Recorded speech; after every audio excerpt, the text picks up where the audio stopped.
भाई गुरदास जी ने याद दहानी करवाई, मारिया सिक्का जगत विच नानक निर्मल पंथ चलाया। हुण पंथ कला एक रस्ता नहीं है, एक राह नहीं है, जां एक आउटफिट नहीं है जिवें हिंदूत्वा वाले हिंदूत्वा दे समुंदर च सिख कौम नूं एक लहर वांग ते उहदे च जज़ब करन दे राह ते ने। जिन्हां नूं खालिस्तान दे कानसैप्ट दे नाल कोई प्रॉब्लम है जां समझदे वो नहीं ने, वो घट्टो घट्ट 1710 जदों बाबा बंदा सिंह बहादुर पहला सिख राज स्थापित करते हैं, वो कोई महाराजे नहीं ने, कई उन्होंने महाराजा एड्रैस करेंगे ना, वो कदे तख्त ते बैठे ना महाराजा ऐलाने, वो राज गुरु नानक गुरु गोबिंद सिंह साहब दे फलसफे नूं समर्पित है। तुसीं जिहड़ा पहला सिक्का सिख राज दा चालू किया जाता है, उस दे उत्ते फारसी दे विच लफज ने, सिक्का जद हर भर दो आलम तेग नानक वाहब अस फतेह गोबिंद सिंह शाहे शाह फजल सच्चा साहिब अस, कि ये असीं दो जहानां दे विच सिक्का चलाया जिथे तेग गुरु नानक दी है। नानक राज चलाया सच कोट सताणी नीम दे, कि जिहड़ा राज गुरु नानक साहब ने स्थापित किया सच दा किला है, और इस दी नींह इस दी बुनियाद बड़ी पुख्ता है। ते सिखां दा सिक्का ये कहंदा है कि सिक्का जद बर हर दो आलम तेग नानक वाहब अस फतेह गोबिंद सिंह शाहे शाह फजल सच्चा साहिब अस, के जिहड़ी फतेह है सानू शाह दे शहनशाह पातशाहां दे पातशाह नीले दे शाह सवार गुरु कलगीधर पातशाह ने बख्शी है। अज असी इकनॉमिकल क्राइसिस की गल करते हैं, 3 ਤੋਂ 5 लाख सिख नौजवान बच्चे बच्चियां पंजाब तो फ्ली हो रहे हैं, भज रहे हैं। माइग्रेट लफज भी ऑनरेबल है, माइग्रेट नहीं हो रहे, भज रहे हैं, और यह सिलसिला कई वरियां तो जारी है। तो असी जदों इस सारे पार्ट नूं देखते हैं कि ये इकनॉमिकल 3 खेती कानून लगभग 13 महीने दिल्ली दियां बरूहां ते, पहला कुछ महीने शंभू बॉर्डर ते, अल्टीमेटली असी ऐलान करता जी खेती कानून वापस हो गए और साड़ी जित हो गई, फतह हो गई। वो तो पहला भी जिहड़ा जो उन्होंने साडा हाल किया होया उन्होंने ही बनाए सी, वापस लै ले।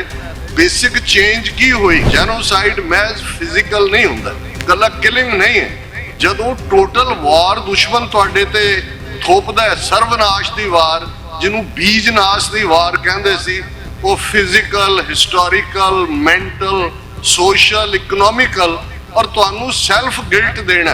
अज तुहाडा एक वड्डा हिस्सा उन्हां नाल डिबेट करो, वो कहणगे जी असी खालसे बन जाइए, खालिस्तान आपे ही बन जाएगा। वो कहणगे जी असी जो साडा हाल हो रहा जी असी क्योंकि सिख ही नहीं रहे इसलिए नहीं, उन्होंने सब खामियां नज़र आ रही होंदियां ने, उन्होंने दुश्मन। और ये भी एक मानसिक स्थिति बन जाती है जिसनों इंटर रेशियल ट्रॉमा कहते हैं। तुहानू साइकाइट्रिस्ट दसणगे कि जिहड़ियां जनरेशनस ट्रॉमे चों निकलदियां, 76-77 साल पहला 47 का उजाड़ा होया, 40% सिख बेघरे होए, अपने घरां दा कोई ना कोई जी मरवा के इतिहासक गुरुद्वारे सदियां तो अपनियां जमीनां छड्ड के आए। उस ट्रॉमे वाली जनरेशन ने अगों बच्चे पाले, जदों तक वो बच्चे जवान होए जून 84, 37 साल बाद दूसरा ट्रॉमा, नवंबर 84 का ट्रॉमा, फिर अगले 10 साल जो पंजाब दे विच होया। और उस सारे चों तुसीं देखो कि जिहड़ी जनरेशन उत्थे है जो उत्थों इत्थे आ रही है, भंबल भूसे च है, कन्फ्यूज्ड है, उन्होंने पता ही नहीं है वो की है।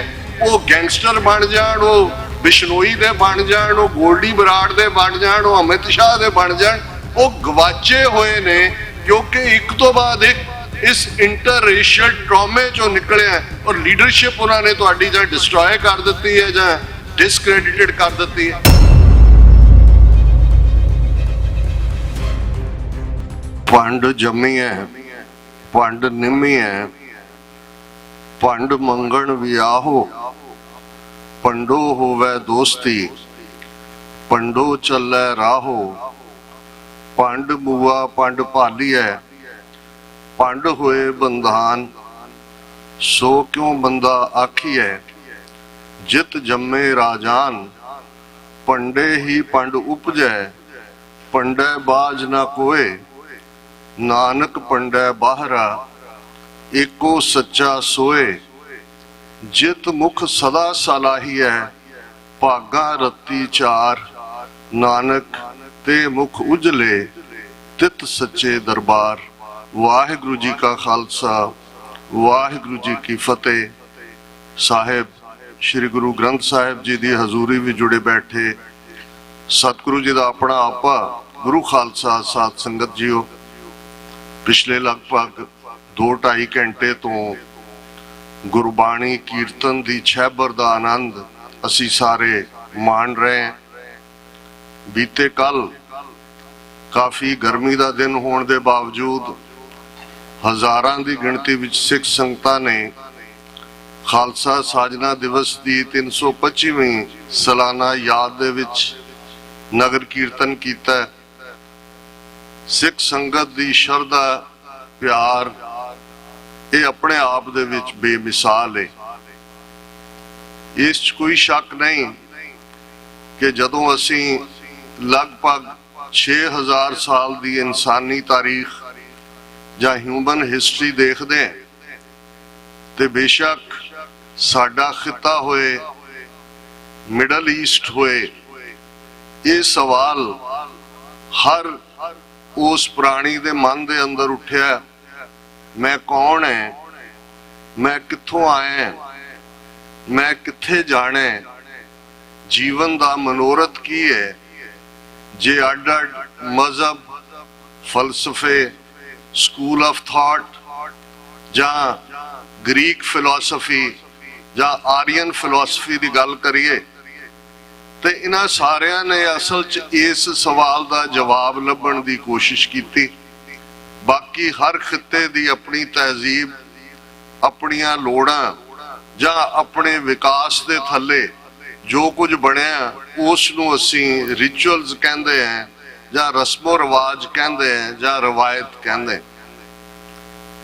जे असी मिडल ईस्ट की गल करिए मध्य पूरब की, बेशक क्रिश्चियनिटी यूरोप का अज सब तो वड्डा मजहब है, भावें उन्होंने एक डिक्लाइन चल रहा है, लेकिन यूरोप दे विच कोई इस किस्म की मजहबी परंपरा पहला नहीं शुरू हुई। ग्रीक फिलोसफी जरूर 2500 साल पहला, जिस दे लई असी लफज उस जमाने दे फिलोसफर्स दे उस सुकरात होए, अरिस्टोटल होए, प्लेटो होए। प्लेटो का नाम साडी जबान दे विच अफलातून कहा जाता है क्योंकि बहुत सारे लफज जिहड़े उन्होंने डिफरेंटली वरते, जिवें उन्हां दा अलेक्जेंडर साडा सिकंदर है, उन्हां दा प्लेटो साडा अफलातून है।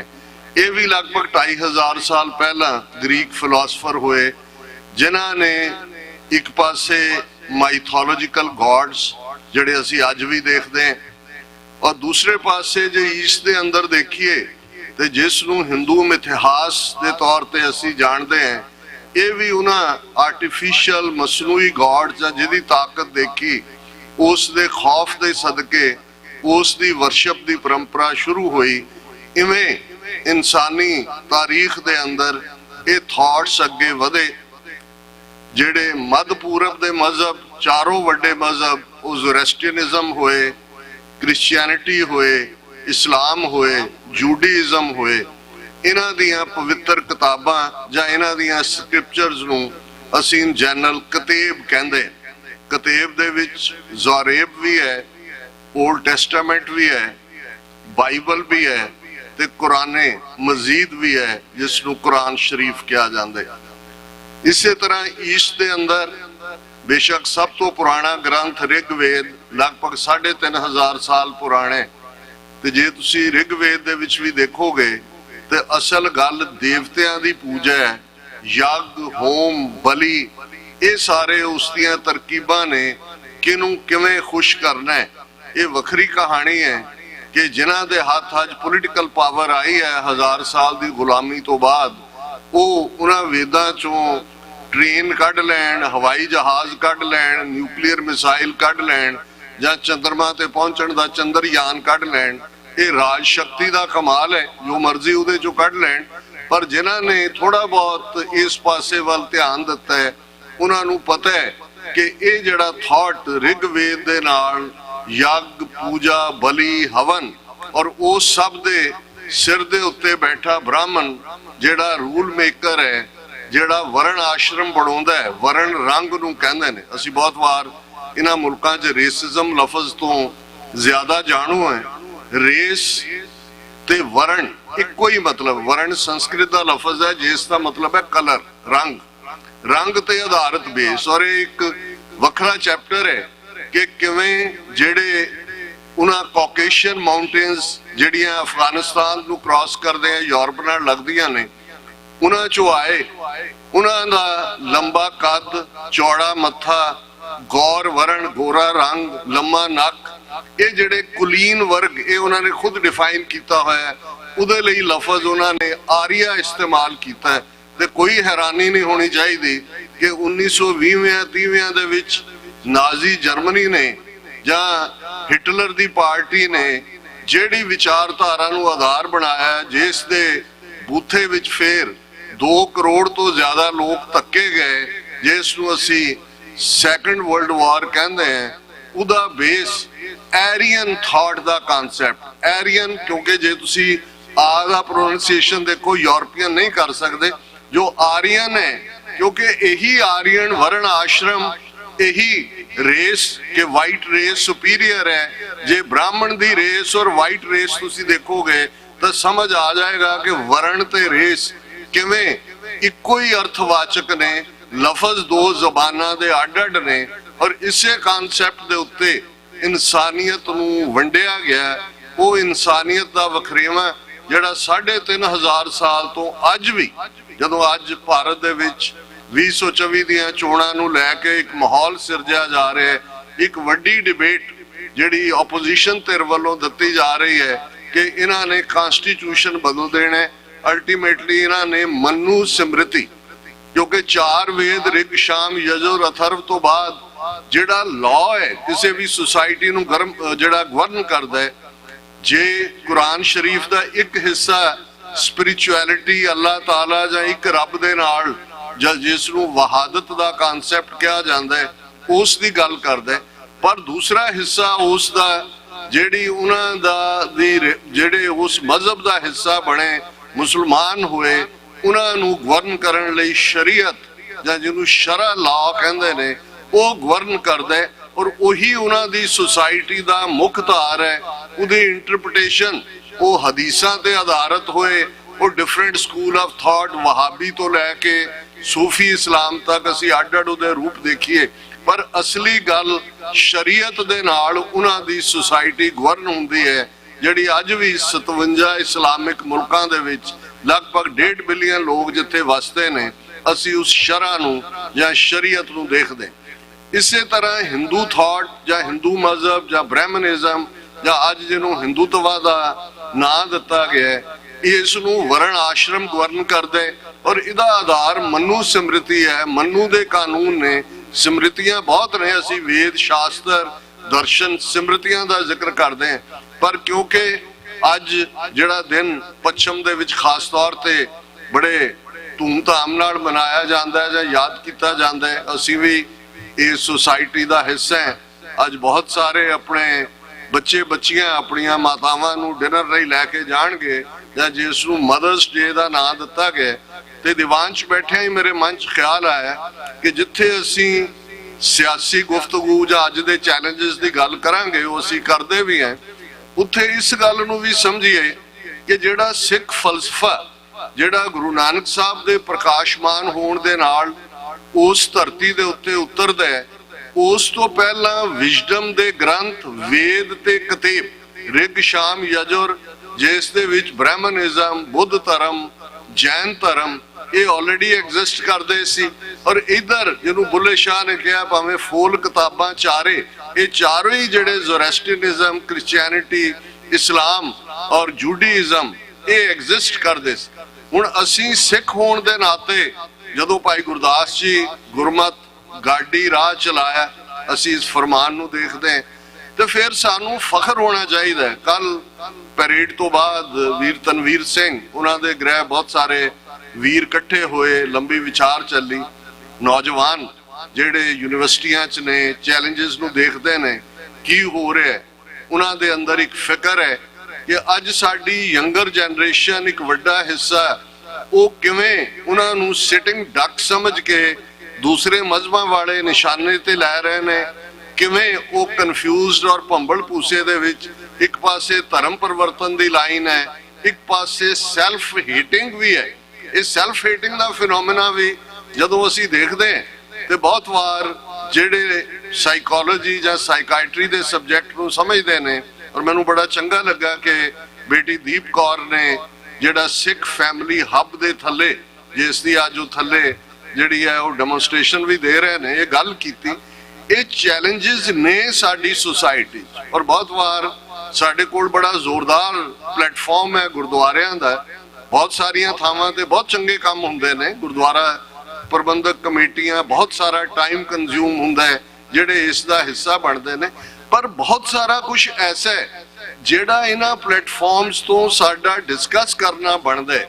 ਜੇ ਸਾਡੇ ਘਰਾਂ ਦੇ ਅੰਦਰ ਆਪਸੀ ਜਿਹੜੀ ਹੈ ਉਹ ਵਾਇਲੈਂਸ ਹੈ ਜਾਂ ਡਾਈਵੋਰਸ ਨੇ, ਜਾਂ ਸਾਡੇ ਬੱਚੇ ਬੱਚੀਆਂ ਆਪਣੇ ਦਾਇਰਾਕਾਰ ਚੋਂ ਬਾਹਰ ਵਿਆਹ ਕਰਾਉਂਦੇ ਨੇ, ਜਾਂ ਉਹਨਾਂ ਦੇ ਅੰਦਰ ਜਿਨ੍ਹਾਂ ਨੂੰ ਅਸੀਂ ਬੜੀਆਂ ਚੰਗੀਆਂ ਵੈਲਿਊਜ਼ ਨਾਲ ਪਾਲਣ ਦੀ ਵੀ ਕੋਸ਼ਿਸ਼ ਕਰਦੇ ਹਾਂ, ਉਹ ਇੱਕਦਮ ਬਗਾਵਤ ਦੇ ਰਸਤੇ ਤੇ ਚਲੇ ਜਾਂਦੇ ਨੇ, ਜਾਂ ਬਹੁਤ ਵੱਡੇ ਮੈਂਟਲ ਹੈਲਥ ਇਸ਼ੂਜ਼ ਨੇ ਜਿਨ੍ਹਾਂ ਨੂੰ ਅਸੀਂ ਬਿਲਕੁਲ ਡਿਨਾਇਲ ਮੋਡ 'ਚ ਹੈ।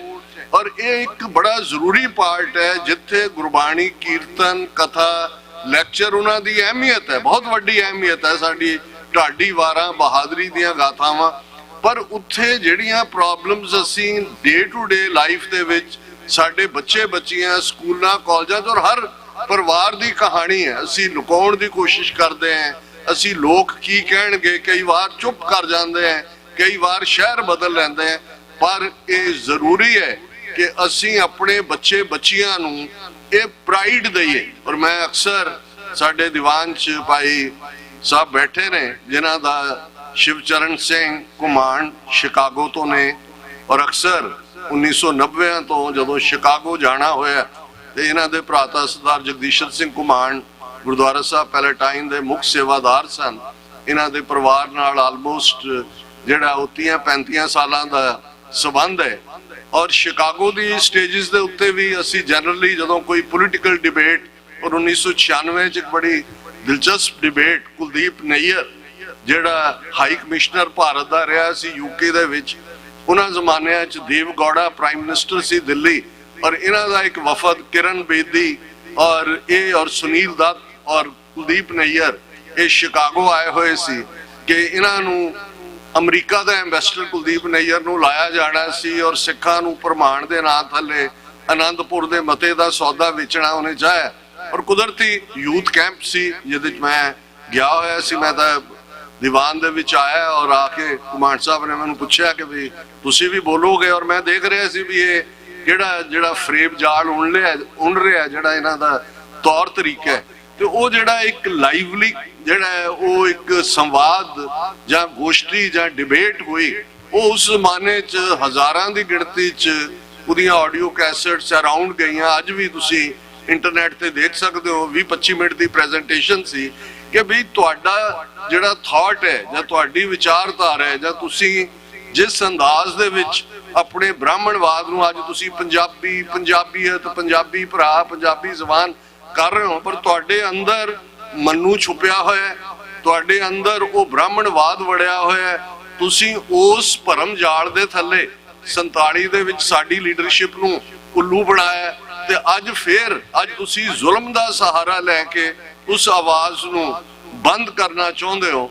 ਔਰ ਮੈਂ ਇਸ ਗੱਲ ਨੂੰ ਬਹੁਤ ਪਹਿਲਾਂ ਜਦੋਂ ਯੂਥ ਕੈਂਪਾਂ ਦੀ ਅਸੀਂ ਗੱਲ ਕਰਦੇ ਤੇ ਇਹ ਬੜਾ ਜ਼ਰੂਰੀ ਹੈ ਕਿ ਅਸੀਂ ਆਪਣੇ ਬੱਚੇ ਬੱਚੀਆਂ ਨੂੰ ਪ੍ਰਾਈਡ ਦੇਈਏ। ਔਰ ਇਹ ਗੱਲ ਮੈਂ ਜ਼ਰੂਰ ਕਹਿਣਾ ਚਾਹੁੰਦਾ ਕਿ ਇਹਦੇ 'ਚ ਕੋਈ ਸ਼ੱਕ ਨਹੀਂ ਹੈ ਕਿ 1970 ਜਦੋਂ ਅਸੀਂ ਬਚਪਨ ਤੋਂ ਯੂਥ ਵੱਲ ਆ ਰਹੇ ਸੀ ਤੇ ਗੁਰਬਾਣੀ ਕੀਰਤਨ ਉਹ ਲక్ష్ਮੀਕਾਂਤ ਪਿਆਰੇ ਲਾਲ ਤੇ ਨੌਸ਼ਾਦ ਦੀਆਂ ਧੁਨਾਂ ਤੇ ਹੁੰਦਾ ਸੀ, ਪਰ ਇਹ ਉਸ ਜ਼ਮਾਨੇ ਦੇ ਸਿੱਖਾਂ ਨੂੰ ਫਿਕਰ ਸੀ ਕਿ ਭਾਈ ਇਹ ਤਾਂ ਸਾਡੀ ਗੁਰਬਾਣੀ ਕੀਰਤਨ ਪਰੰਪਰਾ, ਗੁਰਮਤ ਸੰਗੀਤ, ਗੁਰਮਤ ਕੀਰਤਨ ਇਹ ਸਾਰਾ ਗਾਇਬ ਹੋ ਰਿਹਾ। ਔਰ ਅੱਜ ਇੰਨੀ ਵੱਡੀ ਤਬਦੀਲੀ ਹੈ ਕਿ ਇਹਨਾਂ ਮੁਲਕਾਂ 'ਚ ਜੇ ਬੱਚੇ ਬੱਚੀਆਂ ਦਾ ਕੋਈ ਕੀਰਤਨ ਦਰਬਾਰ ਜਾਂ ਰੱਖਿਆ ਜਾਂਦਾ ਹੈ ਤੇ 30-35 ਜਥੇ ਜਿਹੜੇ ਨੇ ਨਿਰਧਾਰਤ ਗੁਰਬਾਣੀ ਰਾਗਾਂ 'ਚ ਤੰਤੀ ਸਾਜ਼ਾਂ ਦੇ ਨਾਲ ਕੀਰਤਨ ਕਰਦੇ ਨੇ। ਇਹ ਬਹੁਤ ਚੰਗੀ ਲਹਿਰ ਹੈ ਔਰ ਇਸ ਨੂੰ ਮੇਨਟੇਨ ਰੱਖਣਾ ਚਾਹੀਦਾ। ਪਰ ਇੱਕ ਗੱਲ ਦਾ ਜ਼ਰੂਰ ਧਿਆਨ ਰਹੇ, ਬਹੁਤ ਵਾਰ ਸਾਨੂੰ ਇਹ ਲੱਗਦਾ ਹੁੰਦਾ ਹੈ ਕਿ ਜਿਹੜੇ ਬੱਚੇ ਬੱਚੀਆਂ ਬੜੇ ਸ਼ਰਧਾ ਨਾਲ ਕੀਰਤਨ ਕਰਦੇ ਸੀ, ਉਹ ਕਾਲਜ ਚ ਉਹ ਗਏ, ਉਹਨਾਂ ਬਾਰੇ ਸੁਣਿਆ ਵੀ ਉਹਨਾਂ ਦੇ ਜੀਵਨ ਚ ਆਹ ਹੋ ਗਿਆ, ਉਹ ਹੋ ਗਿਆ, ਤੇ ਮੈਂ ਇਹ ਮਹਿਸੂਸ ਕਰਦਾ ਕਿ ਰੱਬ ਨਾਲ ਜੁੜਨ ਦੇ ਲਈ ਉਸ ਜਿਹੜੀ ਕੀਰਤਨ ਦੀ ਇੱਕ ਕੀਮਤ ਹੈ, ਉਹ ਤਾਂ ਉਹ ਰੂਹ ਹੀ ਜਾਣਦੀ ਹੈ ਜਿਸ ਦੇ ਅੰਦਰ ਇਹ ਰਚਦਾ ਹੈ, ਵਸਦਾ ਹੈ। ਪਰ ਇਸ ਸਮਾਜ 'ਚ ਰਹਿਣ ਲਈ ਜਿਹੜਾ ਪ੍ਰਾਈਡ ਹੈ, ਜਿਹੜਾ ਫਖਰ ਹੈ, ਉਹ ਹਿਸਟਰੀ ਚੋਂ ਨਿਕਲਦਾ। ਜਦੋਂ ਤੱਕ ਤੁਸੀਂ ਆਪਣੇ ਬੱਚੇ ਬੱਚੀਆਂ ਨੂੰ ਸਿੱਖ ਇਤਿਹਾਸ ਦਾ ਪ੍ਰਾਈਡ ਨਹੀਂ ਦਿਓਗੇ, ਭਲੇ ਹੋਣਾ, ਸਰਬੱਤ ਦਾ ਭਲਾ, ਇਨਸਾਨੀਅਤ, ਹਿਊਮੈਨਿਟੇਰੀਅਨਿਜ਼ਮ, ਇਹ ਤਾਂ ਸਾਰਿਆਂ 'ਚ ਹੀ, ਜਿਹਨੂੰ ਗੁਰੂ ਸਾਹਿਬ ਨੇ ਫਰਮਾਇਆ ਸੀ ਕਿ ਇਹ ਜਿਹੜੇ ਸਾਰੇ ਹੀ ਨੇ, ਵੇਦ ਕਤੇਬ ਕਹੋ ਮਤ ਝੂਠੇ, ਝੂਠਾ ਜੋ ਨਾ ਵਿਚਾਰੇ, ਕਿ ਅਲਟੀਮੇਟਲੀ ਜਦ ਵੇਦਾਂ ਮੈਂ ਨਾਮ ਉੱਤਮ ਸੋ ਸੁਣੈ ਨਾਹੀ, ਫਿਰੈ ਜੋ ਬੇਤਾਲਿਆ, ਗ੍ਰੇਨ ਆਫ ਟਰੂਥ, ਉਹਨੂੰ ਛੱਡ ਕੇ ਜਾਂ ਜਿਹਨੂੰ ਭਾਈ ਗੁਰਦਾਸ ਜੀ ਨੇ ਯਾਦ ਦਹਾਨੀ ਕਰਵਾਈ ਕਿ ਸੱਚ ਕਿਨਾਰੇ ਰਹਿ ਗਏ, ਖੈ ਮਰਦੇ ਬਾਹਮਣ ਮੌਲਾਣੇ, ਸਿਰੋਂ ਨਾ ਮਿਟੇ ਆਵਣ ਜਾਣੇ, ਕਿ ਟਰੂਥ ਕੈਜੂਅਲਟੀ ਬਣਿਆ। ਔਰ ਬ੍ਰਾਹਮਣ ਜਿਹੜਾ ਰਿਪਰੈਜ਼ੈਂਟ ਕਰਦਾ ਹੈ ਹਿੰਦੂ ਥਾਟ ਨੂੰ, ਮੌਲਾਣਾ ਜਿਹੜਾ ਇਸਲਾਮ ਨੂੰ ਕਰਦਾ ਹੈ, ਉਹ ਆਪਸ ਦੇ ਵਿੱਚ ਖਹਿ ਰਿਹਾ ਹੈ ਔਰ ਇਹੀ ਸੱਚ ਕਿਨਾਰੇ ਰਹਿ ਗਿਆ। ਇਹ ਨਾਲ ਨਾਲ ਇਸ ਪਾਠ ਨੇ ਚੱਲਦੇ ਰਹਿਣਾ। ਲੇਕਿਨ ਜਿਹੜਾ 5.5 ਸਦੀਆਂ ਦੇ ਅੰਦਰ ਫਲਸਫਾ, ਹੁਣ ਭਾਈ ਗੁਰਦਾਸ ਜੀ ਦੇ 2 ਫਰਮਾਨ ਸਾਨੂੰ ਯਾਦ ਦਹਾਨੀ ਕਰਵਾਉਂਦੇ ਨੇ। ਬਹੁਤ ਵਾਰ ਜਦੋਂ ਅਸੀਂ ਖਾਲਸਾ ਪੰਥ ਲਫ਼ਜ਼ ਇਸਤੇਮਾਲ ਕਰਦੇ ਹਾਂ ਤੇ ਉਸ ਨੂੰ ਵੀ ਅਸੀਂ ਖਾਲਸਾ ਪੰਥ ਸਾਜਨਾ ਕਹਿੰਦੇ ਹਾਂ, ਖਾਲਸਾ ਪ੍ਰਗਟ ਹੋਣਾ ਲਫ਼ਜ਼ ਵੀ ਨੇ। ਪਰ ਇਸ ਗੱਲ ਦਾ ਧਿਆਨ ਰਹੇ ਕਿ ਇਹ ਕੰਟੀਨਿਊਟੀ ਹੈ, ਇਹ ਕੰਟੀਨਿਊਟੀ ਆ ਉਸ ਥਾਟ ਦੀ ਜਿਸ ਦੇ ਉੱਤੇ ਗੁਰੂ ਨਾਨਕ ਸਾਹਿਬ ਨੇ ਇਸ ਧਰਤੀ ਦੇ ਉੱਤੇ ਆ ਕੇ ਗੁਰਮਤ ਦੀ, ਉਸ ਸਿੱਖ ਫਲਸਫੇ ਦੀ ਨੀਂਹ ਰੱਖੀ। ਭਾਈ ਗੁਰਦਾਸ ਜੀ ਨੇ ਯਾਦ ਦਹਾਨੀ ਕਰਵਾਈ, ਮਾਰਿਆ ਸਿੱਕਾ ਜਗਤ ਵਿੱਚ ਨਾਨਕ ਨਿਰਮਲ ਪੰਥ ਚਲਾਇਆ। ਹੁਣ ਪੰਥ ਕੱਲਾ ਇੱਕ ਰਸਤਾ ਨਹੀਂ ਹੈ, ਇੱਕ ਰਾਹ ਨਹੀਂ ਹੈ, ਜਾਂ ਇੱਕ ਆਊਟਫਿਟ ਨਹੀਂ ਹੈ ਜਿਵੇਂ ਹਿੰਦੂਤਵਾ ਵਾਲੇ ਹਿੰਦੂਤਵਾ ਦੇ ਸਮੁੰਦਰ 'ਚ ਸਿੱਖ ਕੌਮ ਨੂੰ ਇੱਕ ਲਹਿਰ ਵਾਂਗ ਤੇ ਉਹਦੇ 'ਚ ਜਜ਼ਬ ਕਰਨ ਦੇ ਰਾਹ ਤੇ ਨੇ। ਇਸ ਨੂੰ ਫਿਰ ਭਾਈ ਸਾਹਿਬ ਨੇ ਕਿਹਾ, ਮਾਰਿਆ ਸਿੱਕਾ ਜਗਤ ਵਿੱਚ ਨਾਨਕ ਨਿਰਮਲ ਪੰਥ ਚਲਾਇਆ। ਹੁਣ ਜਿਨ੍ਹਾਂ ਨੂੰ ਸਿੱਕਾ, ਕੋਇਨ, ਪੋਲੀਟੀਕਲ ਪਾਵਰ, ਸੋਵਰਨਿਟੀ ਦੇ ਨਿਸ਼ਾਨ ਝੰਡਾ ਹੁੰਦਾ ਹੈ, ਨਿਸ਼ਾਨ ਇਸ ਲਈ ਸਾਡੇ ਸਿੰਘ ਸਿਰਾਂ ਤੇ ਦੁਮਾਲੇ ਫਰਲੇ, ਯਾਦ ਦਹਾਨੀ ਹੈ ਕਿ ਹਰ ਸਿੱਖ ਸੋਵਰਨ ਹੈ ਕਿ ਹਮ ਪਾਤਸ਼ਾਹੀ ਸਤਗੁਰ ਦੇਈ, ਹੰਨੇ ਹੰਨੇ ਲਾਏ, ਜੈ ਜੈ ਬਹਿ ਜ਼ਮੀਨ ਮਲ ਤੈ ਤੈ ਤਖਤ ਬਣਾਏ। ਹੰਨਾ ਘੋੜੇ ਦੀ ਕਾਠੀ ਹੈ ਕਿ ਭਾਈ ਅਸੀਂ ਤਾਂ ਜਿਹੜੀ ਪਾਤਸ਼ਾਹਤ ਹੈ, ਸੋਵਰਨਿਟੀ ਹੈ, ਘੋੜੇ ਦੇ ਹੰਨੇ ਨਾਲ ਬੰਨੀ ਹੋਈ ਹੈ, ਤੇ ਜਿੱਥੇ ਸਿੱਖ ਬੈਠਦਾ ਉੱਥੇ ਤਖਤ ਹੈ, ਕਿਉਂਕਿ ਸਿੱਖ ਅਕਾਲ ਪੁਰਖ ਦੇ ਨਾਲ ਜੁੜਿਆ ਹੋਇਆ ਹੈ। ਅਕਾਲ ਪੁਰਖ ਤੋਂ ਬਿਨਾਂ ਉਹ ਕਿਸੇ ਦੀ ਹੋਂਦ ਨੂੰ ਨਹੀਂ ਮੰਨਦਾ। ਗੁਰੂ ਪਾਤਸ਼ਾਹ ਦੇ ਅੱਗੇ ਉਹ ਨਤਮਸਤਕ ਹੋ ਕੇ ਮੌਤ ਦੇ ਭੈ ਤੋਂ ਮੁਕਤ ਹੈ। ਉਸ ਨੇ 5 ਚੁੜੇ, ਉਹ ਅੰਮ੍ਰਿਤ ਦੇ ਜਿਹੜੇ ਮੁਰਦੇ ਹਾਨੀ ਨੂੰ ਕੱਢ ਦਿੰਦੇ ਨੇ, ਜ਼ਿੰਦਗੀ ਦਿੰਦੇ ਨੇ, ਉਸ ਦੇ ਅੰਦਰ ਨੇ। ਔਰ ਇਹ ਸੋਵਰਨਿਟੀ ਦਾ ਚਿੰਨ ਝੰਡਾ ਵੀ ਹੈ। ਤੇ ਇਸ ਗੱਲ ਦਾ ਧਿਆਨ ਰਹੇ, ਕੋਇਨ ਪੋਲੀਟੀਕਲ, ਜਦੋਂ ਕਿਸੇ ਦਾ ਰਾਜ ਮੁੱਕਦਾ ਹੈ, ਕਦੇ ਤੁਸੀਂ ਸਿੱਖ ਰਾਜ ਜਾਣਦੇ ਇਤਿਹਾਸ ਵੇਲੇ ਦੇਖੋ, ਕਈ ਮਹੀਨੇ ਅੰਗਰੇਜ਼ਾਂ ਨੇ ਸਾਰੇ ਚਾਂਦੀ ਦੇ ਰੁਪਈਏ ਸੀ ਉਸ ਵੇਲੇ ਸਾਰੇ ਵਾਪਸ ਮੰਗਵਾਏ। ਕਈ ਵਰੇ ਹਜ਼ਾਰਾਂ ਟਨ ਚਾਂਦੀ ਜਿਹੜੀ ਉਹ ਮੈਲਟ ਕਰਵਾਈ ਗਈ ਤਾਂ ਕਿ ਉਹਨਾਂ ਨੂੰ ਖਤਮ ਕਰਕੇ ਇਹ ਪੇਪਰ ਕਰੰਸੀ ਤਾਂ ਬਾਅਦ ਸ਼ੁਰੂ ਹੋਈ। ਅੰਗਰੇਜ਼ਾਂ ਨੇ ਫਿਰ ਆਪਣੇ ਕੋਇਨ, ਕਿਉਂਕਿ ਜਿਹਦੀ ਬਾਦਸ਼ਾਹਤ ਆਂਦੀ ਹੈ, ਸਿੱਕਾ ਵੀ ਉਹਦਾ ਹੁੰਦਾ ਹੈ, ਰਾਇਲ ਸਟੈਂਪ ਵੀ ਉਹਦੀ ਹੁੰਦੀ ਹੈ। ਤੇ ਜਿਨ੍ਹਾਂ ਨੂੰ ਖਾਲਿਸਤਾਨ ਦੇ ਕਨਸੈਪਟ ਦੇ ਨਾਲ ਕੋਈ ਪ੍ਰੋਬਲਮ ਹੈ ਜਾਂ ਸਮਝਦੇ ਉਹ ਨਹੀਂ ਨੇ, ਉਹ ਘੱਟੋ ਘੱਟ 1710 ਜਦੋਂ ਬਾਬਾ ਬੰਦਾ ਸਿੰਘ ਬਹਾਦਰ ਪਹਿਲਾ ਸਿੱਖ ਰਾਜ ਸਥਾਪਿਤ ਕਰਦੇ ਨੇ, ਉਹ ਕੋਈ ਮਹਾਰਾਜੇ ਨਹੀਂ ਨੇ, ਕਈ ਉਹਨਾਂ ਨੂੰ ਮਹਾਰਾਜਾ ਐਡਰੈਸ ਕਰਨਗੇ, ਨਾ ਉਹ ਕਦੇ ਤਖਤ ਤੇ ਬੈਠੇ, ਨਾ ਮਹਾਰਾਜਾ ਐਲਾਨਿਆ। ਉਹ ਰਾਜ ਗੁਰੂ ਨਾਨਕ, ਗੁਰੂ ਗੋਬਿੰਦ ਸਿੰਘ ਸਾਹਿਬ ਦੇ ਫਲਸਫੇ ਨੂੰ ਸਮਰਪਿਤ ਹੈ। ਤੁਸੀਂ ਜਿਹੜਾ ਪਹਿਲਾ ਸਿੱਕਾ ਸਿੱਖ ਰਾਜ ਦਾ ਚਾਲੂ ਕੀਤਾ ਜਾਂਦਾ ਹੈ, ਉਸ ਦੇ ਉੱਤੇ ਫਾਰਸੀ ਦੇ ਵਿੱਚ ਇਹ ਲਫ਼ਜ਼ ਨੇ, ਸਿੱਕਾ ਜ਼ਦ ਹਰ ਬਰਦੋ ਆਲਮ, ਤੇਗ ਨਾਨਕ ਵਾਹਬ ਅਸਤ, ਫਤਿਹ ਗੋਬਿੰਦ ਸਿੰਘ ਸ਼ਾਹੇ ਸ਼ਾਹਾਂ, ਫਜ਼ਲ ਸੱਚਾ ਸਾਹਿਬ ਅਸਤ। ਕਿ ਇਹ ਅਸੀਂ ਦੋ ਜਹਾਨਾਂ ਦੇ ਵਿੱਚ ਸਿੱਕਾ ਚਲਾਇਆ ਜਿੱਥੇ ਤੇਗ ਗੁਰੂ ਨਾਨਕ ਦੀ ਹੈ। ਹੁਣ ਬਹੁਤਿਆਂ ਨੂੰ ਲੱਗੇਗਾ ਵੀ ਗੁਰੂ ਨਾਨਕ ਸਾਹਿਬ ਨੇ ਤਾਂ ਭਾਈ ਗੁਰਦਾਸ ਆਸਾ ਦੀ ਗੱਲ ਕਰਦੇ ਨੇ, ਡੰਡੇ ਨੂੰ ਆਸਾ ਕਹਿੰਦੇ ਨੇ, ਤੇਗ ਦੀ ਤਾਂ ਗੱਲ ਨਹੀਂ ਹੈ। ਪਰ ਜਦੋਂ ਅਸੀਂ ਤੇਗ ਦੇ ਨਾਲ ਜੁੜਿਆ ਹੋਇਆ, ਫਿਰ ਤੁਸੀਂ 10ਵੇਂ ਪਾਤਸ਼ਾਹ ਦਾ ਜਦੋਂ ਅਸ ਸਰਣੰ ਦੇਖਦੇ ਹੋ ਕਿ ਉਹ ਸੌਡ ਆਈ ਸੀਕ ਦਾਈ ਪ੍ਰੋਟੈਕਸ਼ਨ, ਕਿਉਂਕਿ ਤੇਗ ਅਗਿਆਨ ਦੇ ਹਨੇਰੇ ਨੂੰ ਵੀ ਕੱਟਦੀ ਹੈ, ਤੇਗ ਦੁਸ਼ਮਣ ਨੂੰ ਜਿਹੜਾ ਜ਼ਬਰ ਕਰਦਾ ਹੈ, ਜ਼ੁਲਮ ਕਰਦਾ ਹੈ, ਉਸ ਦਾ ਵੀ ਅੰਤ ਕਰਦੀ ਹੈ। ਤੇ ਅਲਟੀਮੇਟਲੀ ਜੈ ਤੇਗੰ ਜਿਹੜੀ ਵਿਕਟਰੀ ਹੈ ਉਹ ਸੌੜ ਦੇ ਨਾਲ ਹੈ।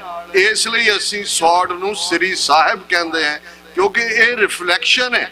ਔਰ ਜਦੋਂ ਗੁਰਬਾਣੀ ਨੇ ਇਹ ਰਾਜ ਦੀ ਗੱਲ ਗੁਰੂ ਨਾਨਕ ਸਾਹਿਬ ਦੇ ਨਾਂ ਸਮਰਪਿਤ ਕੀਤੀ ਸੀ, ਨਾਨਕ ਰਾਜ ਚਲਾਇਆ ਸੱਚ ਕੋਟ ਸਤਾਣੀ ਨੀਮ ਦੇ, ਕਿ ਜਿਹੜਾ ਰਾਜ ਗੁਰੂ ਨਾਨਕ ਸਾਹਿਬ ਨੇ ਸਥਾਪਿਤ ਕੀਤਾ ਸੱਚ ਦਾ ਕਿਲ੍ਹਾ ਹੈ, ਔਰ ਇਸ ਦੀ ਨੀਂਹ, ਇਸ ਦੀ ਬੁਨਿਆਦ ਬੜੀ ਪੁਖਤਾ ਹੈ। ਤੇ ਸਿੱਖਾਂ ਦਾ ਸਿੱਕਾ ਇਹ ਕਹਿੰਦਾ ਹੈ ਕਿ ਸਿੱਕਾ ਜ਼ਦ ਬਰ ਹਰ ਦੋ ਆਲਮ ਤੇਗ ਨਾਨਕ ਵਾਹਬ ਅਸ ਫਤਿਹ ਗੋਬਿੰਦ ਸਿੰਘ ਸ਼ਾਹੇ ਸ਼ਾਹਾਂ ਫਜ਼ਲ ਸੱਚਾ ਸਾਹਿਬ ਅਸ, ਕਿ ਜਿਹੜੀ ਫਤਿਹ ਹੈ ਸਾਨੂੰ ਸ਼ਾਹਾਂ ਦੇ ਸ਼ਹਿਨਸ਼ਾਹ, ਪਾਤਸ਼ਾਹਾਂ ਦੇ ਪਾਤਸ਼ਾਹ, ਨੀਲੇ ਦੇ ਸ਼ਾਹ ਸਵਾਰ ਗੁਰੂ ਕਲਗੀਧਰ ਪਾਤਸ਼ਾਹ ਨੇ ਬਖਸ਼ੀ ਹੈ। ਤੇ ਜਿਹੜੀ ਰਾਇਲ ਸਟੈਂਪ, ਅੱਜ ਅਸੀਂ ਇਕਨੋਮਿਕਲ ਕ੍ਰਾਈਸਿਸ ਦੀ ਗੱਲ ਕਰਦੇ ਹਾਂ, 3 ਤੋਂ 5 ਲੱਖ ਸਿੱਖ ਨੌਜਵਾਨ ਬੱਚੇ ਬੱਚੀਆਂ ਪੰਜਾਬ ਤੋਂ ਫਲੀ ਹੋ ਰਹੇ ਨੇ, ਭੱਜ ਰਹੇ ਨੇ। ਮਾਈਗ੍ਰੇਟ ਲਫ਼ਜ਼ ਵੀ ਆਨਰੇਬਲ ਹੈ, ਮਾਈਗ੍ਰੇਟ ਨਹੀਂ ਹੋ ਰਹੇ, ਭੱਜ ਰਹੇ ਨੇ। ਔਰ ਇਹ ਸਿਲਸਿਲਾ ਕਈ ਵਰਿਆਂ ਤੋਂ ਜਾਰੀ ਹੈ।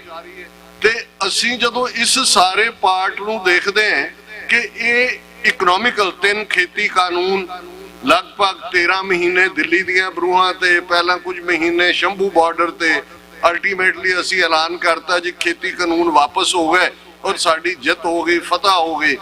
ਉਹ ਤਾਂ ਪਹਿਲਾਂ ਵੀ ਜਿਹੜਾ ਜੋ ਉਹਨਾਂ ਨੇ ਸਾਡਾ ਹਾਲ ਕੀਤਾ ਹੋਇਆ ਉਹਨਾਂ ਨੇ ਹੀ ਬਣਾਏ ਸੀ, ਵਾਪਸ ਲੈ ਲਏ। ਬੇਸਿਕ ਚੇਂਜ ਕੀ ਹੋਈ? ਔਰ ਇਹ ਜਦੋਂ ਅਸੀਂ ਇਸ ਸਾਰੀ ਇਕਨੋਮਿਕਲ ਜੈਨੋਸਾਈਡ ਨੂੰ ਦੇਖਦੇ ਹਾਂ, ਕੱਲ ਵੀ ਮੈਂ ਕਿਹਾ ਸੀ ਕਿ ਜੈਨੋਸਾਈਡ ਮੈਜ਼ ਫਿਜ਼ੀਕਲ ਨਹੀਂ ਹੁੰਦਾ, ਗੱਲਾਂ ਕਿਲਿੰਗ ਨਹੀਂ ਹੈ। ਜਦੋਂ ਟੋਟਲ ਵਾਰ ਦੁਸ਼ਮਣ ਤੁਹਾਡੇ ਤੇ ਥੋਪਦਾ ਹੈ, ਸਰਵਨਾਸ਼ ਦੀ ਵਾਰ, ਜਿਹਨੂੰ ਬੀਜ ਨਾਸ਼ ਦੀ ਵਾਰ ਕਹਿੰਦੇ ਸੀ, ਉਹ physical, historical, mental, social, economical, ਔਰ ਤੁਹਾਨੂੰ ਸੈਲਫ ਗਿਲਟ ਦੇਣਾ। ਅੱਜ ਤੁਹਾਡਾ ਇੱਕ ਵੱਡਾ ਹਿੱਸਾ ਉਹਨਾਂ ਨਾਲ ਡਿਬੇਟ ਕਰੋ, ਉਹ ਕਹਿਣਗੇ ਜੀ ਅਸੀਂ ਖਾਲਸੇ ਬਣ ਜਾਈਏ, ਖਾਲਿਸਤਾਨ ਆਪੇ ਹੀ ਬਣ ਜਾਏਗਾ।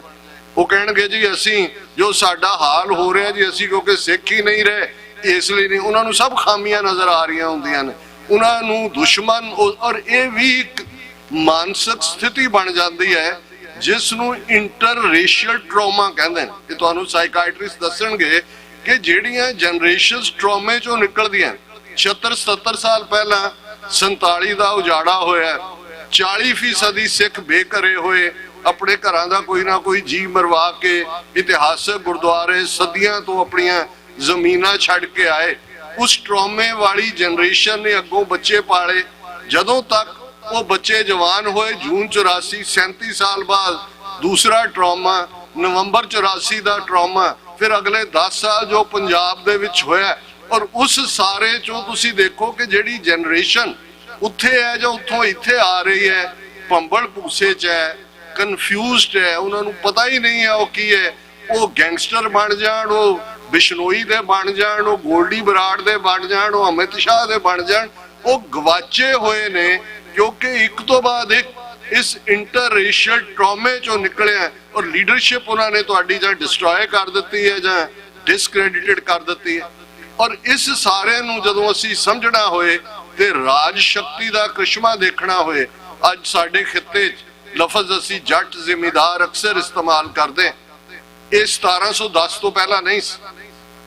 ਭੋਏ ਦਾ ਮਾਲਕ ਹੋਰ ਸੀ, ਜ਼ਮੀਨ ਵਾਹੁਣ ਵਾਲਾ ਜੱਟ ਸੀ, ਉਹ ਮੁਜਾਹਰਾ ਸੀ। ਲਹਿੰਦੇ ਪੰਜਾਬ 'ਚ ਅੱਜ ਵੀ ਇਹੀ ਟਰਮੀਨੋਲੋਜੀ ਇਸਤੇਮਾਲ ਹੁੰਦੀ ਹੈ। ਇੱਥੇ ਰਾਇਲ ਸਟੈਂਪ ਦੇ ਥੱਲੇ ਪਹਿਲਾ ਫਰਮਾਨ ਜਿਹੜਾ ਸਿੱਖ ਰਾਜ ਦਾ ਜਾਰੀ ਹੁੰਦਾ ਹੈ, ਜਿਸ ਰਾਇਲ ਸਟੈਂਪ ਦੇ ਉੱਤੇ ਦੇਗੋ ਤੇਗੋ ਫਤਿਹ ਹੋ ਨੁਸਰਤ ਬੇਦਰੰਗ ਯਾਫਤ ਅਜ਼ ਨਾਨਕ ਗੁਰੂ ਗੋਬਿੰਦ ਸਿੰਘ। ਦੇਗ ਤੇਗ ਫਤਿਹ ਤੇ ਅਟੁੱਟ ਬਖਸ਼ਿਸ਼ਾਂ, ਨੁਸਰਤ ਬੇਦਰੰਗ, ਇਹ ਸਾਨੂੰ ਗੁਰੂ ਨਾਨਕ ਗੁਰੂ ਗੋਬਿੰਦ ਸਿੰਘ ਸਾਹਿਬ ਨੇ ਬਖਸ਼ੀਆਂ। ਇਸ ਰਾਇਲ ਸਟੈਂਪ ਦੇ ਥੱਲੇ पहला शाही फरमान जारी हुंदा है, जमीन वाहण वाला जमीन दा मालिक है। Tiller of the land is the owner of the land. ਜਿਹੜੇ वर्ल्ड हिस्टरी ਨੂੰ ਸਮਝਦੇ ਨੇ, फ्रेंच रेवोल्यूशन ਦੀ ਗੱਲ ਹੁੰਦੀ है।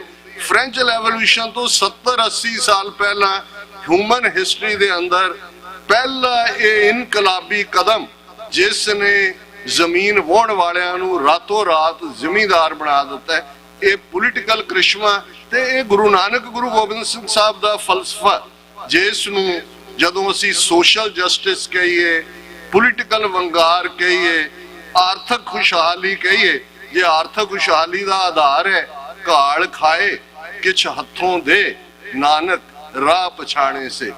ਉਮਰ ਦੇ ਅਖੀਰਲੇ 18 ਸਾਲ ਬਾਬਾ ਨਾਨਕ ਉਸ ਨਾਰੋਵਾਲ ਦੀ ਧਰਤੀ ਦੇ ਉੱਤੇ ਕਰਤਾਰਪੁਰ ਦੀ ਜੂਹ ਚ ਹਲ ਵਾਹੁੰਦੇ ਨੇ ਤੇ ਅੱਜ ਜੇ ਸਾਡਾ ਇੱਕ ਵੱਡਾ ਹਿੱਸਾ ਜਿਹੜਾ ਬਿਲਕੁਲ ਨਿਠੱਲਾ ਹੋ ਕੇ ਬਾਬਾ ਜਾਂ ਸੰਤ ਜਾਂ ਦੂਜੇ ਲਕਬ ਲੈ ਕੇ ਜਿਹੜੇ ਸੱਚਮੁੱਚ ਗੁਰੂ ਨਾਲ ਜੋੜਦੇ ਨੇ ਉਹਨਾਂ ਅੱਗੇ ਸਾਡਾ ਸਿਰ ਝੁਕਦਾ। ਪਰ ਤੁਸੀਂ ਆਲਾ ਦੁਆਲਾ ਜ਼ਰਾ ਨਜ਼ਰ ਮਾਰ ਕੇ ਦੇਖੋ, ਤੁਹਾਨੂੰ ਨਜ਼ਰ ਆਏਗਾ ਕਿ ਇਹ ਬਿਲਕੁਲ ਆਪੋਜ਼ਿਟ ਹੈ ਗੁਰੂ ਨਾਨਕ ਸਾਹਿਬ ਦੀ ਫਿਲਾਸਫੀ ਦੇ। ਅੱਜ ਅਸੀਂ ਬਹੁਤ ਸਾਰੇ ਹਕੂਕ ਆਪਣੀਆਂ, ਜਦੋਂ ਬੀਬੀਆਂ ਦੇ ਰਾਈਟਸ ਦੀ ਗੱਲ ਹੁੰਦੀ ਹੈ, ਇੱਕ ਪਾਸੇ ਪੱਛਮ ਦਾ ਫਲਸਫਾ ਹੈ ਫੈਮਿਨਿਜ਼ਮ, ਉਸ ਦੇ ਥੱਲੇ ਪਰ ਸਾਡਾ ਵੀ ਇੱਕ ਤਬਕਾ ਅੱਜ ਉਸ ਕਿਸਮ ਦੇ ਪ੍ਰਭਾਵ ਦੇ ਥੱਲੇ ਜਿਹੜਾ ਮਨੂ ਸਮ੍ਰਿਤੀ ਦਾ ਪ੍ਰਭਾਵ ਹੈ। ਅਸੀਂ ਗੁਰਮਤ ਦੇ ਅੰਦਰ ਜੋ ਰੁਤਬਾ ਔਰਤ ਨੂੰ ਦਿੱਤਾ, ਅਸੀਂ ਤਾਂ ਗੱਲ ਇੱਥੇ ਮੁਕਾ ਦਿੰਦੇ ਹਾਂ, ਸੋ ਕਿਉਂ ਮੰਦਾ ਆਖੀਏ ਜਿਤ ਜੰਮੇ ਰਾਜਾਨ। ਗੱਲ ਇਹ ਨਹੀਂ ਹੈ, ਇਹਦਾ ਇਹੀ ਮਤਲਬ ਸੀ ਕਿ ਭਾਈ ਔਰਤ ਦੇ ਲਈ ਲਫ਼ਜ਼ ਮਨੂ ਸਮ੍ਰਿਤੀ ਨੇ ਅਬਲਾ ਘੜਿਆ ਹੋਇਆ ਸੀ, ਅਬਲ, ਜਿਸ ਦੇ ਕੋਲ ਕੋਈ ਤਾਕਤ ਨਹੀਂ ਹੈ। ਔਰ ਮਨੂ ਕਹਿੰਦਾ ਕਦੇ ਇੰਡੀਪੈਂਡੈਂਟ ਨਾ ਰਹਿਣ ਦਿਓ, ਪਹਿਲਾਂ ਪਿਓ ਫਿਰ ਘਰ ਵਾਲਾ ਫਿਰ ਪੁੱਤਰ, ਇਸ ਦੇ ਉੱਤੇ ਨਜ਼ਰ ਰੱਖੋ। ਇਹ ਜਿਹੜੀ ਹੈ ਕੁਲੈਣੀ ਹੈ, ਇਸ ਤੁਸੀਂ ਮਨੂ ਦੇ ਉਹ ਲਫ਼ਜ਼ ਪੜ੍ਹੋ ਤੇ ਤੁਹਾਨੂੰ ਅੰਦਾਜ਼ਾ ਹੋਏਗਾ ਕਿ ਕਿਸ ਕਿਸਮ ਦਾ ਫਲਸਫਾ ਸੀ। ਤੇ ਇੱਥੇ ਗੁਰੂ ਨਾਨਕ ਸਾਹਿਬ ਨੇ ਫਰਮਾਇਆ ਕਿ ਜਿਹਨੂੰ ਤੁਸੀਂ ਅਬਲਾ ਕਹਿੰਦੇ ਹੋ, ਅਬਲਾ ਕਹਿੰਦੇ ਹੋ, ਬਲਹੀਨ ਕਹਿੰਦੇ ਹੋ, ਉਹਦੀ ਕੁੱਖ ਚੋਂ ਤਾਂ ਸੋਵਰਨ ਪਾਤਸ਼ਾਹ ਪੈਦਾ ਹੁੰਦੇ ਨੇ। ਤੇ ਜਦੋਂ ਤੁਸੀਂ ਸੋਵਰਨਿਟੀ ਜਾਂ ਰਾਜੇ ਦੀ ਗੱਲ ਦੇਖਦੇ ਹੋ, ਬਾਦਸ਼ਾਹ ਦੀ ਗੱਲ ਦੇਖਦੇ ਹੋ, ਤੇ 4 ਜੁਲਾਈ 1776 ਦੀ declaration of independence America the, we all are created equal, sovereignty ਬਾਦਸ਼ਾਹ ਰੱਬ ਚੋਂ ਨਿਕਲਦੀ। ਸਭ ਤੋਂ ਵੱਡਾ ਸੋਵਰਨ ਅਕਾਲ ਪੁਰਖ ਹੈ, ਕਉ ਹਰ ਸਮਾਨ ਨਹੀਂ ਰਾਜਾ, ਇਹ ਜੋ ਭੂਪਤ ਦਿਵਸ ਚਾਰ ਕੇ ਝੂਠੇ ਕਰਤ ਦਿਵਾਜਾ। ਸਿੱਖ ਜਾਂ ਖਾਲਸਾ ਕਿਉਂਕਿ ਅਕਾਲ ਪੁਰਖ ਨੂੰ ਮੰਨਣ ਵਾਲਾ ਹੈ, ਉਹ ਸੋਵਰਨਿਟੀ ਅਕਾਲ ਪੁਰਖ ਦੀ ਔਰ ਹਮ ਪਾਤਸ਼ਾਹੀ ਸਤਿਗੁਰ ਦੇਈ, ਇਹ ਜਿਹੜਾ ਪਾਰਟ ਹੈ ਕਿ ਸਾਨੂੰ, ਅਸੀਂ ਤਾਂ ਬੌਰਨ ਬਾਦਸ਼ਾਹ ਹੈ, ਸਾਨੂੰ ਪਾਤਸ਼ਾਹ ਗੁਰੂ ਨਾਨਕ ਨੇ ਬਖਸ਼ੀ ਇਸ ਧਰਤੀ ਦੇ ਉੱਤੇ। ਜਦੋਂ ਪ੍ਰੋਫੈਸਰ ਪੂਰਨ ਸਿੰਘ ਆਪਣੀ ਮੌਜ ਦੇ ਵਿੱਚ ਉਸ ਧਰਤੀ ਦੇ ਜਾਇਆਂ ਦੀ ਗੱਲ ਕਰਦੇ ਨੇ ਤੇ ਉਹ ਇਹ ਕਹਿੰਦੇ ਨੇ ਕਿ ਇਹ ਬੇਪਰਵਾਹ ਪੰਜਾਬ ਦੇ ਮੌਤ ਨੂੰ ਮਖੌਲਾਂ ਕਰਨ, ਮਰਨ ਥੀ ਨਹੀਂ ਡਰਦੇ, ਪਿਆਰ ਨਾਲ ਇਹ ਕਰਨ ਗੁਲਾਮੀ, ਜਾਨ ਕੋ ਆਪਣੀ ਵਾਰ ਦਿੰਦੇ, ਪਰ ਟੈ ਨਾ ਮੰਨਣ ਕਿਸੇ ਦੀ, ਖਲੋ ਜਾਣ ਡਾਂਗਾ ਮੋਢੇ ਤੇ ਉਲਾਰ ਕੇ। ਇਹ ਪਾਤਸ਼ਾਹਤ ਦਾ ਹਿੱਸਾ ਸੀ ਕਿ ਉਸ ਧਰਤੀ ਤੇ ਉਹ ਬਲਕਾਰ ਯੋਧੇ ਪੈਦਾ ਹੋਏ ਜਿਨ੍ਹਾਂ ਦੀ ਸੁਰਤ ਅਕਾਲ ਪੁਰਖ ਨਾਲ ਹੈ। ਬੁੱਧ ਸੋ ਦੀਪਕ ਜੋ ਉਜਿਆਰੇ, ਉਹਨਾਂ ਦਾ ਇੰਟੈਲੈਕਟ ਸ਼ਾਈਨਿੰਗ ਲਾਈਕ ਦਾ ਕੈਂਡਲ ਲਾਈਟ ਹੈ। ਸਰੀਰਕ ਤੌਰ ਤੇ ਉਹ ਤੰਦਰੁਸਤ ਨੇ, ਸਰਬੱਤ ਦਾ ਭਲਾ ਉਹਨਾਂ ਦਾ ਆਸ਼ਾ ਹੈ ਔਰ ਉਹ ਇਸ ਦੁਨੀਆ ਦੇ ਅੰਦਰ ਉਹ ਰਾਜ ਭਾਗ ਸਥਾਪਿਤ ਕਰਨਾ ਚਾਹੁੰਦੇ ਨੇ ਜਿਸ ਦਾ ਨਕਸ਼ਾ ਕਦੇ ਬੇਗਮਪੁਰਾ ਸ਼ਹਿਰ ਕੋ ਨਾਉ ਦੇ ਥੱਲੇ ਭਗਤ ਰਵਿਦਾਸ ਜੀ ਨੇ ਦਿੱਤਾ ਹੈ ਔਰ ਗੁਰੂ ਅਰਜਨ ਪਾਤਸ਼ਾਹ ਨੇ ਯਾਦ ਦਹਾਨੀ ਕਰਵਾਈ। ਹੁਣ ਹੁਕਮ ਹੋਆ ਮਿਹਰਬਾਨ ਦਾ, ਪੈ ਕੋਈ ਨਾ ਕਿਸੇ ਰਿੰਝਾਣ ਦਾ, ਸਭ ਸੁਖਾਲੀ ਉਠਿਆ ਹੁਣ ਹੋਆ ਹਲੇਮੀ ਰਾਜ ਜਿਓ। ਜਿੱਥੇ ਕੋਈ ਕਿਸੇ ਨੂੰ ਤੰਗ ਨਾ ਕਰੇ, ਕੋਈ ਕਿਸੇ ਦੇ ਹੱਕ ਨਾ ਖੋਏ, ਇਹ ਹਲੇਮੀ ਰਾਜ ਹੈ, ਇਹ ਖਾਲਿਸਤਾਨ ਦੀ ਗੱਲ ਹੈ। ਔਰ ਜੇ ਅਸੀਂ ਆਪਣੇ ਬੱਚੇ ਬੱਚੀਆਂ ਨੂੰ ਅੱਜ ਇਸ ਮਦਰਸ ਡੇ ਦੇ ਮੌਕੇ ਤੇ ਅਸੀਂ ਇਹ ਗੱਲ ਕਰ ਰਹੇ ਹਾਂ, ਘਰਾਂ ਦੇ ਅੰਦਰ ਸਾਡੀ ਪਹਿਲੀ ਨਰਸਰੀ, ਪਹਿਲੀ ਪਾਠਸ਼ਾਲਾ, ਪਹਿਲੀ ਟਕਸਾਲ, ਪਹਿਲਾ ਸਕੂਲ ਘਰ ਹੈ। ਜਿਨ੍ਹਾਂ ਬੱਚੇ ਬੱਚੀਆਂ ਨੂੰ ਜਦੋਂ ਅਸੀਂ ਮਾਤਾਵਾਂ ਦੀ ਹਿਸਟਰੀ, ਦੌਲਤਾਂ ਤੋਂ ਬੇਬੇ ਨਾਨਕੀ ਤੋਂ ਮਾਤਾ ਗੁਜਰੀ ਤੱਕ, ਔਰ ਅੱਜ ਵੀ ਜੇ ਤੁਸੀਂ ਅਜੋਕੇ ਸੰਘਰਸ਼ ਦੇ ਵਿੱਚ ਦੇਖੋ, ਸਿੰਘਣੀਆਂ ਦਾ ਯੋਗਦਾਨ ਕੋਈ ਘੱਟ ਨਹੀਂ ਹੈ। ਤੁਸੀਂ ਕਿਤੇ ਹਰਜਿੰਦਰ ਸਿੰਘ ਜਿੰਦਾ ਦੇ ਮਾਤਾ ਜੀ ਦੇ ਇੰਟਰਵਿਊ ਜਾਂ ਸ਼ਹੀਦ ਭਾਈ ਬੇਅੰਤ ਸਿੰਘ ਦੀ ਸਿੰਘਣੀ ਜਾਂ ਭਾਈ ਸਤਵੰਤ ਸਿੰਘ ਦੀ, ਜਿਨ੍ਹਾਂ ਨੂੰ ਅਸੀਂ ਅਲੋਕਾਰ ਸੁਹਾਗਣ ਦਾ ਖਿਤਾਬ ਦਿੱਤਾ, ਬੀਬੀ ਸੁਰਿੰਦਰ ਕੌਰ, ਤੇ ਇਹ ਸਾਰਾ ਸਾਡਾ ਕਰੰਟ ਇਤਿਹਾਸ। ਪਰ ਜੇ ਅਸੀਂ ਆਪਣੇ ਬੱਚੇ ਬੱਚੀਆਂ ਨੂੰ ਅਵੇਅਰ ਹੀ ਨਹੀਂ ਕਰਾਂਗੇ ਕਿ ਭਾਈ ਤੁਹਾਡਾ ਫਲਸਫਾ ਜੋ ਗੁਰਮਤ ਗਾਡੀ ਰਾਜ ਹੈ, ਜਿਹਨੂੰ ਭੱਟਾਂ ਨੇ ਯਾਦ ਦਹਾਨੀ ਕਰਾਈ, ਉੱਤਮ ਪੰਥ ਸੁਣਿਓ ਗੁਰ ਸੰਗਤ ਤਹਿ ਮਿਲੰਤ ਜਮ ਤਰਾਸ ਮਿਟਾਈ, ਇੱਕ ਅਰਦਾਸ ਪਾਠ ਕੀਰਤ ਕੀ ਗੁਰੂ ਰਾਮਦਾਸ ਰਾਖੋ ਸ਼ਰਣਾਈ। ਇਹ ਉੱਤਮ ਪੰਥ ਹੈ, ਖਾਲਸਾ ਪੰਥ ਹੈ, ਨਿਆਰਾ ਪੰਥ।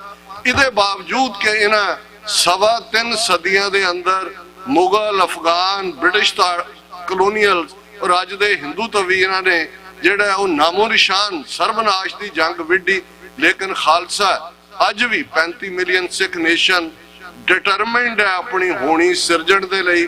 ਪੋਲੀਟੀਕਲ ਫੈਕਟਸ ਦੀ ਅੱਜ ਮੈਂ ਬਹੁਤੀ ਗੱਲ ਨਹੀਂ ਕਰਾਂਗਾ, ਕੱਲ ਮੈਂ ਬਹੁਤ ਸਾਰੇ ਫੈਕਟਸ ਦੇ ਨਾਲ ਇਹ ਗੱਲ ਕਹੀ ਕਿ ਕਿਵੇਂ ਇਸ ਵੇਲੇ ਖਾਲਿਸਤਾਨ ਇੰਟਰਨੈਸ਼ਨਲ ਰਡਾਰ ਤੇ ਹੈ। ਅੱਜ ਵੱਡੀਆਂ 5 ਤਾਕਤਾਂ 5 ਵਾਈਜ਼ ਕੰਟਰੀਜ਼, ਉਹਨਾਂ ਦੀ ਸਿੱਖਾਂ ਦੇ ਇਸ਼ੂ 'ਚ ਦਿਲਚਸਪੀ ਹੈ। India as a rock state expose ਹੋਇਆ ਹੈ। ਖਾਲਿਸਤਾਨ ਰੈਫਰੈਂਡਮ ਨੇ ਦੁਨੀਆ ਭਰ ਦੇ ਅੰਦਰ ਇਹ ਦੱਸਿਆ ਕਿ 5 ਮਿਲੀਅਨ ਸਿੱਖ ਡਾਇਸਪੋਰਾ, ਨੋ ਮੈਟਰ ਪੰਜਾਬ 'ਚ ਉਹ ਕੀ ਕਰਦੇ ਨੇ। ਭਾਈ ਅੰਮ੍ਰਿਤਪਾਲ ਸਿੰਘ ਉਹਨਾਂ ਦੇ ਸਾਥੀਆਂ ਨੂੰ 2900 ਕਿਲੋਮੀਟਰ ਦੂਰ ਨਵਾਂ ਕਾਲਾ ਪਾਣੀ ਇਹਨਾਂ ਨੇ ਡਿਬਰੂਗੜ੍ਹ ਲੱਭ ਲਿਆ, ਉੱਥੇ ਭੇਜਿਆ। ਜਾਂ ਦੀਪ ਸਿੱਧੂ, ਸਿੱਧੂ ਮੂਸੇਵਾਲਾ, ਉਹਨਾਂ ਦਾ ਮਰਡਰ ਕੀਤਾ। ਅੱਜ ਉਹੀ ਟ੍ਰਾਂਸਨੈਸ਼ਨਲ ਰਿਪਰੈਸ਼ਨ ਕ੍ਰਾਈਮ, ਉਹ ਜਥੇਦਾਰ ਹਰਦੀਪ ਸਿੰਘ ਨਿੱਜਰ ਹੋਣ, ਉਹ ਭਾਈ ਅਵਤਾਰ ਸਿੰਘ ਖੰਡਾ ਹੋਣ ਯੂਕੇ 'ਚ, ਭਾਈ ਪਰਮਜੀਤ ਸਿੰਘ ਪੰਜਵੜ ਹੋਣ ਲਾਹੌਰ 'ਚ, ਜਾਂ ਗੁਰਪਤਵੰਤ ਸਿੰਘ ਪੰਨੂ ਮਰਡਰ ਪਲਾਟ ਦੇ ਥੱਲੇ ਜਿਹੜੀ ਉਹਨਾਂ ਦੀ ਡਰਟੀ ਗੇਮ ਸੀ, ਅੱਜ ਐਕਸਪੋਜ਼ਡ ਸਟੈਂਡ ਕਰਦੀ ਹੈ। ਇਹ ਵਕਤ ਹੈ ਕਿ ਸਿੱਖ ਕੌਮ, ਅਸੀਂ 47 ਦੀ ਲੀਡਰਸ਼ਿਪ ਨੂੰ ਅਕਸਰ ਦੋਸ਼ ਦਿੰਦੇ ਹਾਂ ਕਿ ਉਹਨਾਂ ਨੇ ਮੌਕਾ ਗਵਾਇਆ। ਅੱਜ ਇੱਕ ਵਾਰ ਫੇਰ ਇਹ ਮੌਕਾ ਸਾਡੇ ਦਰਵਾਜ਼ੇ ਤੇ ਦਸਤਕ ਦੇ ਰਿਹਾ ਹੈ। ਦਰਵਾਜ਼ਾ ਸਾਨੂੰ ਖੋਲਣਾ ਪਏਗਾ, ਸਿਰ ਜੋੜ ਕੇ ਬੈਠ ਕੇ ਇੱਕ ਨੁਕਤੇ ਦੇ ਉੱਤੇ ਫੋਕਸ ਕਰਕੇ, ਕਿਸ ਉਦਮ ਤੇ ਰਾਜ ਮਿਲੇ ਸ਼ਤਰੂ ਤੇ ਸਭ ਹੋਵੇ ਮੀਤਾ, ਇਸ ਦੇ ਉੱਤੇ ਫੋਕਸ ਕਰਨ ਦੀ ਲੋੜ ਹੈ। ਕਿਸੇ ਵੀ ਭੁੱਲ ਚੁੱਕ ਲਈ ਮੁਆਫੀ। ਗੁਰਦੁਆਰਾ ਪ੍ਰਬੰਧਕ ਕਮੇਟੀ ਦਾ ਬਹੁਤ ਧੰਨਵਾਦ। ਕੱਲ ਵੀ ਤੁਸੀਂ ਬਹੁਤ ਵਧੀਆ ਪ੍ਰੋਗਰਾਮ ਆਰਗੇਨਾਈਜ਼ ਕੀਤਾ, ਔਰ ਅੱਜ ਵੀ ਜਿੱਥੇ ਟੀਵੀ 84 ਲਗਭਗ 12 ਸਾਲ ਪਹਿਲਾਂ ਦਸੰਬਰ 2012 'ਚ ਇਸ ਦੀ ਸ਼ੁਰੂਆਤ ਹੋਈ, ਇਸ ਵੇਲੇ ਸਤਿਗੁਰੂ ਦੀ ਕਿਰਪਾ ਦੇ ਨਾਲ ਗਲੋਬਲ ਸਾਡੀ ਵਿਊਅਰਸ਼ਿਪ ਹੈ। ਸਿੱਖੀ ਨੁਕਤਾ ਨਿਗਾਹ, ਪੰਥਕ ਨੁਕਤਾ ਨਿਗਾਹ, ਖਾਲਿਸਤਾਨ ਦੀ ਸਪਿਨ, ਇਹ 24 ਘੰਟੇ ਦੇ ਸਾਡੇ ਪ੍ਰੋਗਰਾਮ ਹੁੰਦੇ ਨੇ। ਵੱਡਾ ਫਾਈਨੈਂਸ਼ੀਅਲ ਕਰੰਚ, ਕਿਉਂਕਿ ਜਦੋਂ ਤੁਸੀਂ ਇੱਕ ਰੈਗੂਲਰ ਟੀਵੀ ਚੈਨਲ ਰਨ ਕਰਦੇ ਹੋ, ਇਹ ਕੋਈ YouTube ਚੈਨਲ ਨਹੀਂ ਹੈ, ਤੇ ਫਿਰ ਵੱਡੇ ਖਰਚੇ ਵੀ ਇਨਵੋਲਵ ਹੁੰਦੇ ਨੇ। ਲਗਭਗ $30,000 ਪਰ ਮੰਥ ਇਸ ਦਾ ਐਕਸਪੈਂਡੀਚਰ ਹੈ। ਨਾਨ ਪ੍ਰੋਫਿਟ ਸਟੇਟਸ ਹੈ ਟੀਵੀ 84 ਕੋਲ। ਜਿਹੜੇ ਵੀ ਤੁਸੀਂ ਕੰਟਰੀਬਿਊਟ ਵੀ ਕਰੋਗੇ, ਤੁਸੀਂ ਆਪਣੀ ਟੈਕਸ ਰਿਟਰਨ ਦੇ ਵਿੱਚ ਵੀ ਕਲੇਮ ਕਰ ਸਕਦੇ ਹੋ। ਬਾਕੀ ਤੁਹਾਡਾ ਪਿਆਰ ਔਰ ਸਿਐਟਲ ਦੀ ਸਿੱਖ ਸੰਗਤ ਹਮੇਸ਼ਾ ਇੱਕ ਪੰਥਕ ਪਲੇਟਫਾਰਮ ਹੈ, ਔਰ ਅਸੀਂ ਫਖਰ ਮਹਿਸੂਸ ਕਰਦੇ ਹਾਂ ਕਿ ਜਦੋਂ ਵੀ ਮੈਂ ਸਿਐਟਲ ਆਉਂਦਾ ਹਾਂ ਤੁਹਾਡੇ ਵੱਲੋਂ ਬਹੁਤ ਪਿਆਰ ਮਿਲਦਾ ਹੈ। ਕਿਸੇ ਵੀ ਭੁੱਲ ਚੁੱਕ ਲਈ ਮੁਆਫੀ। ਵਾਹਿਗੁਰੂ ਜੀ ਕਾ ਖਾਲਸਾ, ਵਾਹਿਗੁਰੂ ਜੀ ਕੀ ਫਤਿਹ।